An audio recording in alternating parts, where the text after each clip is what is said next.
नमस्कार साथियों, मैं आनंद कुमार गोल स्वागत करता हूं आपका लक्ष्य अकेडमी द इंजीनियर्स अड्डा पर। यदि आप चैनल को पहली बार विजिट कर रहे हैं तो चैनल को सब्सक्राइब कर लेंगे और प्रेस कर लेंगे बेल आइकन, जिससे लेटेस्ट अपडेट मिल सके आपको सबसे पहले। चलिए शुरू करते हैं हमारा सेशन। उससे पहले इंपॉर्टेंट जानकारी समझ लेते हैं। क्या है हमारा जो कोर्स चल रहा है, बेसिक टू एडवांस चल रहा है, इलेक्ट्रिशियन थ्योरी का, इलेक्ट्रिकल इंजीनियरिंग का, या फिर इसे हम कहें जो डिप्लोमा वाले विद्यार्थी, बीटेक वाले या बी वायरमैन, आईटीआई जो भी कर रहे हैं, इलेक्ट्रिशियन या इलेक्ट्रिकल बैकग्राउंड है आपका, तो ये आपके लिए बहुत ही हेल्पफुल होने वाला है। हम इसमें पढ़ रहे हैं बिल्कुल जीरो से हीरो लेवल का। ठीक है, इसमें जीरो से हीरो लेवल का है।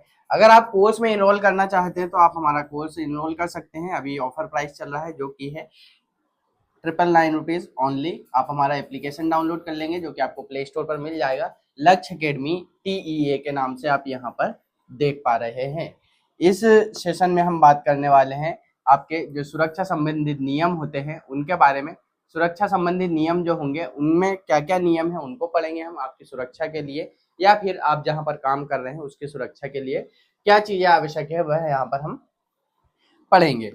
चलिए, तो पहला यहाँ पर देख पा रहे हैं, केवल विद्युत जो काम है अहरित प्राप्त व्यक्तियों से ही कराना चाहिए। अहरित प्राप्त व्यक्ति का मतलब है कोई लाइसेंसधारी ठेकेदार या फिर जो कि सर्टिफाइड इलेक्ट्रिशियन हो या इलेक्ट्रिकल इंजीनियर हो, उन्हीं से आपको काम कराना चाहिए, क्योंकि वे बिल्कुल भारतीय मानक संहिता जो बनाई गई है जिसके हिसाब से वायरिंग होना चाहिए उसके हिसाब से वे काम करेंगे। ठीक है, यहाँ पर अगला जो आपका पॉइंट है, अगले पॉइंट की अगर हम बात करें तो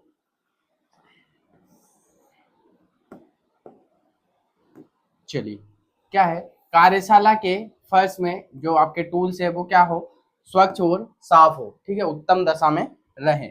टूल्स आपके जो होते हैं, ठीक है, टूल्स होते हैं इन्हें हम क्या बोलते हैं, औजार। ठीक है, आपके जो औजार है वो क्या हो, साफ सुथरे हों। ठीक है, साफ सुथरे अगर औजार होंगे तो आपका जो काम होगा वह सही होगा। आपका जो फर्श होता है, ठीक है, आपका जो फर्श होता है वो भी क्या होना चाहिए, साफ होना चाहिए। फर्श साफ से तात्पर्य अगर यहाँ पर गंदगी होगी, ठीक है, यहाँ पर क्या होगा, गंदगी होगी तो उसमें आप फिसल सकते हैं। जैसे फॉर एग्जांपल ऑयल गिरा हुआ है तो आप वहां पर फिसल सकते हैं, है ना, तो ये इसका आपको नुकसान हो सकता है। चलो, अगला है आपका, विद्युतमय परिपथों पर कार्य न करें, यदि आवश्यक हो तो रबर के दस्ताने पहने। मतलब आपके जो लाइव वायर है, ठीक है, लाइव वायर मतलब जिसमें बिजली हो। ठीक है, मतलब चालू लाइन पर आपको काम नहीं करना है। ठीक है, चालू लाइन पर आपको काम नहीं करना है। अगर आवश्यक हो तो आप क्या करेंगे, आप दस्ताने पहनेंगे। ठीक है, दस्ताने क्या होता है, जिन्हें हम बोलते हैं ग्लव्स। ठीक है, जिन्हें क्या बोलते हैं, ग्लव्स, हैंड ग्लव्स जो पहनते हैं हम, उनका उपयोग करेंगे। ठीक है, चलिए, अब जो ग्लव्स होते हैं ये क्या होते हैं, ये किसके बने होते हैं, रबर के बने हुए होते हैं। और रबर क्या होता है आपका, एक इंसुलेटर होता है। क्या होता है, रबर एक इंसुलेटर होता है। इंसुलेटर का मतलब अचालक होता है, जिसमें विद्युत धारा का प्रवाह नहीं होता है, तो आप इस पर काम कर सकते हैं। ठीक है, चलिए, अगला है आपका, विद्युत परिपथों पर कार्य करते समय लकड़ी या PVC रोधित हैंडल पेचकस का प्रयोग करें। आप जब भी चालू लाइन पर अगर काम कर रहे हैं या फिर किसी भी लाइन पर, बंद लाइन पर भी काम कर रहे हैं, तो आपको क्या करना है, आपको जो PVC या लकड़ी के हैंडल युक्त होते हैं, ठीक है, जो औजार होते हैं आपको उनका प्रयोग करना है, पेचकस का, प्लायर का उपयोग करना है ना, ताकि ये जो लकड़ी है, ठीक है, लकड़ी और ये क्या है, ये भी हमारे लिए इंसुलेशन का काम करते हैं, रोधित हैंडल का प्रयोग करेंगे। ठीक है, अगला है, अनावृत चालकों को स्पर्श न करें, जो आवश्यकता नहीं है, जो काम के चालक नहीं है या फिर चालू कंडक्टर है बट आपको पता नहीं है, तो उनको स्पर्श नहीं करेंगे आप। ठीक है, चलिए, अगला है, सोल्डरिंग करते समय तप्त सोल्डरिंग लोह को उनके धारकों में नियोजित करें। मतलब फॉर एग्जाम्पल ये आपका सोल्डर है ठीक है, ये सोल्डरिंग आयरन है आपका। चलिए फिर से बनाता हूँ। ठीक है, ये आपका ये बीट है, क्या है, ये सोल्डरिंग आयरन की बीट है। तो इसको यहाँ पर इसका जो स्प्रिंग वाला हैंडल होता है या फिर स्टैंड होता है उसी पर रखना चाहिए हमें। क्यों, यदि हम इसको टेबल पर रख देंगे, ठीक है, इसको यदि टेबल पर रख देंगे या फिर हमारे जो प्लास्टिक की चेयर्स वगैरह यहाँ पर रख देंगे तो क्या होगा, ये अगर गर्म होगा, ठीक है, ये अगर गर्म होगा तो क्या होगा, वहां पर आग लग जाएगी, या फिर क्या होगा, यहाँ पर तब तो सोल्डरिंग लोहे की बेंच अथवा मेज पर न रखें, क्योंकि इससे आग पकड़ सकती है, आग लग सकती है। ठीक है, ये चीज आपको समझ में आ रही होगी। अगला है, परिपथ में केवल उचित धारिता वाले फ्यूज का प्रयोग करें। जो आपके सर्किट्स होते हैं उनमें आपको क्या करना है, जो फ्यूज होते हैं, ठीक है, फ्यूज होते हैं उनकी क्या होती है, रेटिंग होती है। अगर आपको रेटिंग पता है तो आप कमेंट में बताएंगे कि रेटिंग किस में मापी जाती है। ठीक है, तो हर एक फ्यूज की रेटिंग जो होती है वो अलग अलग होती है। तो जितनी आपकी धारा वहन क्षमता है, ठीक है, ठीक है, कोई आपका सर्किट है, जो आपका सर्किट रहेगा वह कितना लोड ले रहा है ना, कितना लोड वहन करेगा, तो उसके हिसाब से आपको यहाँ पर सर्किट में आपको फ्यूज लगाना होता है कितने रेटिंग का। फॉर एग्जांपल, आप फ्यूज की जगह पर आजकल एमसीबी का उपयोग कर रहे हैं, हम किसका उपयोग कर रहे हैं, एमसीबी का उपयोग कर रहे हैं। तो एमसीबी की बात करें हम तो 6 एम्पियर रेटिंग की नॉर्मल जो जनरली हमारे लाइट एंड फेल लोड के लिए हम उपयोग करते हैं, 6 एम्पियर एमसीबी का उपयोग हम कर रहे हैं, है ना। यहाँ पर 6 होता है, 16 एम्पियर होता है, जैसे 15 एम्पियर की भी बात करते हैं हम ना, 30 एम्पियर्स की जो होती है हमारी एमसीबी या फ्यूज। तो इसी तरह से जैसे ये होता है, इसी तरह से आपका फ्यूज की भी रेटिंग होती है, तो वह बताएंगे किसमें होती है। ठीक है, और एमसीबी की कितने टाइप होते हैं यदि आपको पता है तो आप कमेंट करके बताएंगे।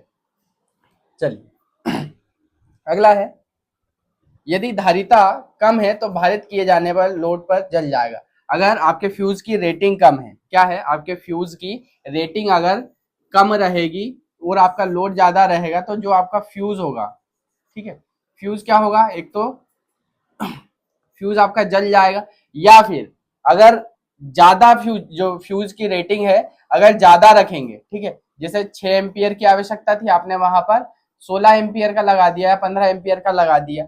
अब आपका लोड जो है वो हो सकता है कि 8 एम्पियर करंट जाने पर ही क्या होगा, खराब हो जाएगा, जल जाएगा। तो यहाँ पर 16 एम्पियर एमसीबी जो होगी या फिर फ्यूज होगा आपका 16 एम्पियर तक नहीं ट्रिप करेगा, ठीक है, फ्यूज नहीं जलेगा। तो यहाँ पर आपका अगर ज्यादा रेटिंग भी हो जाएगी तो भी नुकसान है, और कम रेटिंग हो जाएगी तो भी नुकसान है ना। अगर कम रेटिंग का फ्यूज लगाएंगे या एमसीबी लगाएंगे तो उसमें क्या होगा, आपके ज्यादा बार एमसीबी होगी तो ट्रिप होगी, या फिर फ्यूज होगा तो आपको बार बार बदलना पड़ेगा। चलिए, यदि धारिता अधिक होगी तो इसमें कोई रक्षा नहीं होगी, आपका उपकरण जल जाएगा। अधिक धारा प्रवाह मनुष्यों और यंत्रों को जोखिम में डालता है। अगर ज्यादा करंट उसमें प्रवाहित होगा तो हीट उत्पन्न होगी, इसके बारे में बहुत बार डिस्कस कर चुके हैं, और हीट उत्पन्न होगी तो वहां आग लगने की संभावना पूर्ण होती है, उससे हमें भी नुकसान होगा। अगर करंट ज्यादा रहेगा, ठीक है, करंट अगर किसी सर्किट में ज्यादा प्रवाहित होगा, अगर वह हो जाएगा लीकेज, ठीक है, अगर करंट लीकेज हो जाएगा तो मशीन में आ जाएगा, ठीक है, और मशीन में अगर करंट आएगा तो हम मशीन के आसपास ही होते हैं, काम कर रहे होते हैं, तो हमें भी नुकसान होगा। ठीक है, चलिए अगला है, परिपथ कुंजी को बंद करने के पश्चात ही फ्यूज को पृथक अथवा प्रतिस्थापित करें।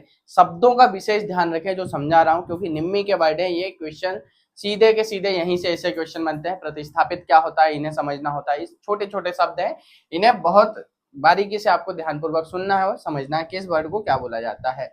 जैसे यहाँ पर बोला है पृथक करना अथवा प्रतिस्थापित कर। पृथक करने का मतलब होता है अलग करना, ठीक है, पृथक करने का मतलब क्या होता है, अलग करना, और प्रतिस्थापित करने का मतलब होता है बदलना। ठीक है, क्या होता है, प्रतिस्थापित करने का मतलब होता है बदलना। जब भी आप परिपथ में से कोई सा फ्यूज बदल रहे हो तो क्या करना है आपको, आपको परिपथ कुंजी मतलब जो स्विच होता है, ठीक है, स्विच होता है, आपको क्या करना है, ऑफ कर देना है। ठीक है, स्विच को बंद कर देना, तभी जाकर आपको क्या करना है, फ्यूज को या तो अलग करना है, निकालना है ना, या फिर क्या करना है, प्रतिस्थापित करना है, बदलना है, अगर बदलना हो तो। ठीक है, अगला है, लैंपों को टूटने अथवा तप्त लैंपों को ज्वलनशील पदार्थों के संपर्क में आने से बचाने के लिए विस्तार तारों का प्रयोग करें। फॉर एग्जाम्पल, आपका कोई सा लैंप है ना, या जो पहले लाइट चल रहे, अब तो लैंप नहीं चल रहे हैं, इनकैंडेसेंट लैंप जो होते हैं हमारे, एलईडी चल रही है आजकल, पर जो आप इस प्रकार के लट्टू देखते थे, ठीक है, ये इस प्रकार के जो लट्टू होते थे, ये क्या फूट जाते थे, कांच के होते थे, तो इन्हें सुरक्षा, अगर ये ज्यादा हीट होंगे तो आग लगने की संभावना रहेगी, इसलिए इनको हम क्या करते थे, थोड़ा ऊपर हाइट पर लगाते थे या फिर दूर लगाते थे, और उसके ऊपर क्या करते थे हम, एक कवरिंग चढ़ा देते थे, ताकि अगर वो फूटे भी तो नुकसान हमको ज्यादा ना हो, है ना। तो इस तरह से आपके लैंप होते थे। तो उनको क्या करना चाहिए, आपको ज्वलनशील पदार्थों, मतलब जो आग लगने वाले पदार्थ होते हैं उनसे दूर रखना चाहिए, है ना। चलिए अगले पॉइंट्स की, सॉकेट्स प्लग जैसे उप साधनों साधनों का प्रयोग केवल उनके उत्तम दशा में होने पर ही करें। अगर कोई खराब कोई आपका सॉकेट है या प्लग टॉप है, वह कोई ढीला है, उसका कोई स्क्रू ढीला है, अगर खराब है, टूटा हुआ है, तो उसका प्रयोग नहीं करना है आपको। क्योंकि अगर उसका प्रयोग करेंगे हम, ठीक है, अगर टूटे हुए या लूज हम सॉकेट का स्विच का यूज करेंगे तो वहां पर स्पार्किंग होगी और आग लग सकती है, ठीक है। BIS चिन्हित आपके जो उपकरण होना चाहिए वह होना चाहिए स्विच सॉकेट जो होते हैं ना। मानकीकरण के अंतर्गत चिन्हित उपसाधनों का ही प्रयोग करें जो मान्यता प्राप्त हो। BIS का मतलब क्या होता है, ब्यूरो ऑफ इंडियन स्टैंडर्ड। क्या होता है, ब्यूरो ऑफ इंडियन स्टैंडर्ड। ये क्या है, हमारी मानकीकरण संस्था है, ठीक है। क्या है, हमारी मानकीकरण संस्था है। ये क्या करती है, मान्यता प्रदान करती है आपके उपकरणों को, क्या करती है, जांचती है कि हाँ आप मानक के अनुसार बना रहे हैं या नहीं। आपका जो सॉकेट होता है जनरली, ठीक है, यहाँ पर 5 एम्पियर 230 वोल्ट के बनाए जाते हैं आपके जो घरों में, अगर आपने देखे हैं लगे हुए, अगर नहीं देखे हैं तो उनकी रेटिंग देखिएगा, लगाएंगे तो कभी उनकी रेटिंग देखिएगा। जनरल जो लाइट एंड फैन लोड के लिए हम 5 एम्पियर 230 वोल्ट रेटिंग के हम क्या स्विच सॉकेट का उपयोग करते हैं। इससे ऊपर भी आते हैं, 15 एम्पियर वाले भी आते हैं, है ना, जो कि अलग अलग फिर हमने बोला कि करंट रेटिंग की क्षमता के आधार पर लगाए जाते हैं। अगला, स्थायी अस्थायी तार स्थापन से विद्युत परिपथों का कभी भी विस्तार न करें। आपकी अस्थायी अगर वायरिंग है तो वहां पर लंबी लाइन आगे न जोड़े, क्योंकि इससे क्या होगा, अस्थायी वायरिंग होगी तो वह इधर उधर होने की संभावना, टूटने की संभावना रहेगी, जलने की संभावना रहेगी, है ना। अस्थायी वायरिंग के लिए कभी भी विद्युत परिपथों का विस्तार न करें। लकड़ी के स्टूल अथवा रोधित सीढ़ी पर खड़े होकर विद्युत परिपथों साधनों की मरम्मत अथवा फ्यूज बल्ब का प्रतिस्थापन करें, मतलब बदलें। प्रत्येक दशा में यह सदैव उत्तम होता है कि मनुष्य कुंजी को खोलकर मतलब यहाँ पर देखो, कुंजी को खोलकर परिपथ को मृत कर दे। अब यहाँ पर ये शब्दों को समझना थोड़ा डिफिकल्ट हो जाता है। यहाँ पर सिर्फ इतनी सी बात की गई है कि यदि आप चालू लाइन पर काम कर रहे हैं या लैंप बदल रहे हैं या कुछ भी कर रहे हैं आप, तो आपको सिर्फ क्या करना है, आपको जो स्विच है वो क्या करना है, यहाँ पर ऑफ करना है, ठीक है। क्या करना है, स्विच को ऑफ करना है, बस इतनी सी बात कही गई है। पर ये शब्द जो है ये हमें बहुत कंफ्यूज कर देते हैं, समझ में नहीं आते हैं, ठीक है। अगला है, स्विच पैनल्स नियंत्रण गियर्स इत्यादि पर कार्य करने प्रचालन के समय रबर की चटाई पर खड़े होकर करें। पैनल बोर्ड वगैरह हम चार्ज कर रहे हैं या ऑपरेट कर रहे हैं तो हमें क्या करना है, हमें जो नीचे इंसुलेटेड रबर की चटाई होती है उसका प्रयोग करना है। अगला है, सीढ़ी को दृढ़ भूमि पर रखें, है ना। दृढ़ भूमि पर मतलब ठोस जमीन पर रखें, ताकि कभी कभी होता है कि जमीन नीचे से खिसक जाती है ना, मतलब धस जाती है हमारी सीढ़ी वगैरह, तो इसलिए हम क्या बोलते हैं, दृढ़ भूमि मतलब ठोस भूमि पर हम क्या रखें, हमारी सीढ़ी रखें। अगला है, सीढ़ी के प्रयोग करते समय सहायक से कहें कि सीढ़ी को संभावित खिसकाने से रोकने से दृढ़ता से पकड़े, मतलब हमारा जो साथी है उससे क्या कहें कि आपको सीढ़ी को पकड़ कर रखना है, फिसले नहीं। खिसले और फिसले समझ लेना एक ही वर्ड होता है, ठीक है। अगला है, उच्च बिंदुओं अथवा खंभों पर कार्य करते समय सदैव सुरक्षा पेटी का उपयोग करें। अब ये सुरक्षा पेटी क्या होता है, ये होता है आपका बेल्ट ओनली, ठीक है, जो रस्सी होती है एक इस तरह से, ठीक है, और इसमें ऐसा हुक लगा हुआ होता है ताकि हम उसे होल्ड कर देते हैं। अब यही जो नॉर्मल जनरली इसे झूला बोलते हैं गांव देहात में, जो इसका उपयोग करते हैं, जबकि एक्चुअल में सुरक्षा पेटी ये नहीं होती। सुरक्षा पेटी में यह आता है कि आपको बिल्कुल हार्नेस जो बेल्ट होते हैं, पूरे बेल्ट से आपको बॉडी को पूरा कस दिया जाता है। मतलब आप अगर वहां से अकस्मात आपका पैर फिसल जाए या गिर जाए तो आप जमीन पर ना गिरे, आप वहीं पर हैंग हो जाए, मतलब लटक जाए, नीचे ना आए, नुकसान ना हो, आपको लगे नहीं। इसलिए हम इसका उपयोग करते हैं ताकि ऊपर काम कर रहे हो, अगर फिसल जाए, टूल्स वगैरह फिसल जाए तो हमें नुकसान ना हो, ठीक है। अगला है, पूर्ण जो घूर्णन यंत्र के चल भाग पर कभी अपने हाथों को न रखें। जो कोई घूमने वाली मशीन है, मोटर्स वगैरह है, तो हम क्या करें, उसमें हमारे हाथों को न रखें। ढीली कमीज ना पहने, टाई ना पहने, क्योंकि अगर ये चल रहे होंगे, अगर टाई पहनी होगी, ढीली कमीज होगी, तो हमारे जो रोटेटिंग मशीन है उसमें हमारे जो कपड़े हैं या फिर टाइल्स वगैरह हैं उनके आने की संभावना रहेगी, उससे हमें बहुत नुकसान होता है। ठीक है, किसी भी यंत्र या उपकरण को उनकी प्रचालन विधि का विनिर्देशन करके ही प्रचालित करें, मतलब प्रॉपर कनेक्शन टाइट्स हो, जितनी रेटिंग की मशीन है उतनी रेटिंग के वायर केबल्स वगैरह प्रयोग किए गए, स्विच गियर्स वगैरह प्रयोग किए गए हों उसमें, है ना। केबल सस्पा डोरियों को पोर्सिलिन नलियों से निकालकर ही लकड़ी विभाजकों में से निकालें, मतलब जो आपके केबल वगैरह है उन्हें क्या करना है, पीवीसी मटेरियल होता है या फिर लकड़ी के जो इंसुलेटर मटेरियल्स होते हैं उनका प्रयोग करके हमें उन्हीं में प्रयोग करना चाहिए, उनके साथ ही प्रयोग करना चाहिए। विद्युत उपकरणों के संबंध कैसे होने चाहिए, मतलब जो कनेक्शन होते हैं, ठीक है, कनेक्शन हो वो क्या हो, कैसे हो, अच्छे से टाइट हो।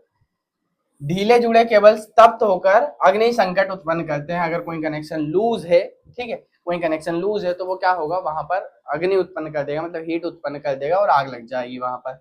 सदैव 3 पिन सॉकेट और प्लगों के साथ सभी विद्युत साधनों के लिए भूसंपर्क करें, मतलब जितने भी आप उपकरण उपयोग कर रहे हैं वहां पर क्या हो, 3 प्लग वाले यूज करें, ठीक है, और उनके क्या करें, प्रॉपर अर्थिंग कर दें। अगला है मृत परिपथों पर कार्य करते समय फ्यूज अथवा बंधकों को पृथक कर दें, है ना, उन्हें सुरक्षित संरक्षिता में रखें तथा कुंजी पर लाइन पट पर मनुष्य प्रदर्शित करें, मतलब ये आप जो मेन बोर्ड होता है आपका, ठीक है, आपका मेन जो सप्लाई बोर्ड होता है, यहाँ पर जो फ्यूजेस लगे हुए होंगे उनको क्या कर दें, आप निकाल दें, और यहाँ पर एक लिख दें कि यहाँ पर काम चल रहा है या वर्क चल रहा है, कोई काम कर रहा है, ताकि अगर यदि कोई और आए तो यह फ्यूज न लगाए, उसे पता चल जाए कि यहाँ पर कोई ना कोई व्यक्ति काम कर रहा है। ठीक है, यंत्र स्विच गियर के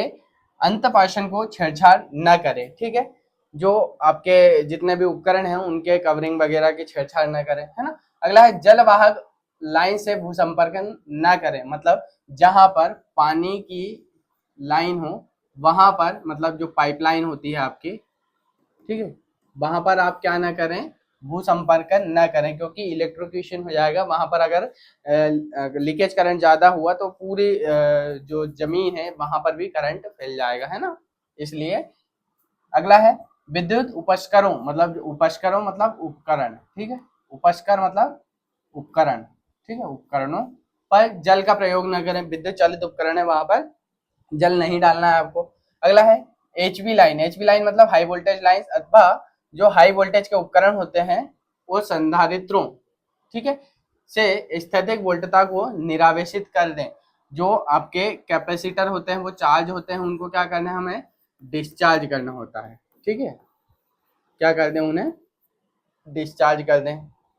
चलिए, आज का हमारा सेशन यहीं पर हम समाप्त करते हैं। वीडियो अच्छा लगा होगा तो वीडियो को लाइक करेंगे, चैनल को पहली बार विजिट कर रहे हैं तो चैनल को सब्सक्राइब कर लेंगे और ज़्यादा से ज़्यादा शेयर करेंगे। Thanks for watching.